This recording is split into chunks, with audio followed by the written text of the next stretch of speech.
So, OpenAI and Nvidia's 10 gigawatt partnership. This is a pretty bonkers announcement. It broke this past week. Sam Altman's actually trying to spin up 250 gigawatts of data center capacity. And these would be net new data centers. So this further extends the huge build out that we're seeing, where it's just a ton more data centers than frankly I ever imagined we would be seeing in 2025. Can you help break down exactly what this quantity of gigawatts means for the average consumer? I'm so happy you asked. So, okay, what is a watt? Okay, so 1 watt turns out is about the same amount of energy it would take to lift a small apple 1 meter in 1 second. So it's basically energy over time.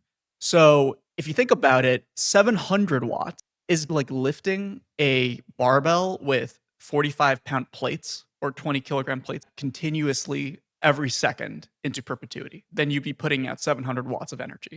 That's actually quite a bit of weight. Like this would hurt your back if you haven't weightlifted before. And so why am I saying 700 watts? 700 watts is the amount of energy that one of these new H200 Nvidia chips requires at peak power usage. And here's the kicker.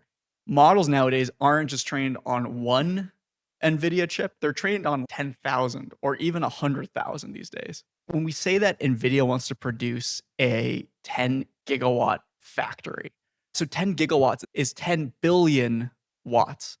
That can power, in theory, somewhere on the order of 10 million GPUs. Okay. So basically, like having 10 million deadlifters doing deadlifting exercises in a room continuously. That is the amount of power that they're basically proposing to build in this data center. I find that's insane. Totally. I mean, one other benchmark, the full quantity, that 250 gigawatts of energy capacity, is a third of the peak US power consumption that you see on a yearly basis, just being dedicated to GPUs, which obviously means that the existing grid can't accommodate that. So what this means is if they're building out a factory that requires 250 gigawatts of energy at peak usage, someone is going to have to know how to produce 250 gigawatts of energy that currently we're not using. This has to come from somewhere. Totally. They're going to have to spin up, I would say, almost this entire 250 gigawatts. That's obviously a stretch goal, right? So maybe taking a little bit more concretely, the 10 gigawatts that they're saying as part of this announcement, they're going to need to find 10 gigawatts of energy.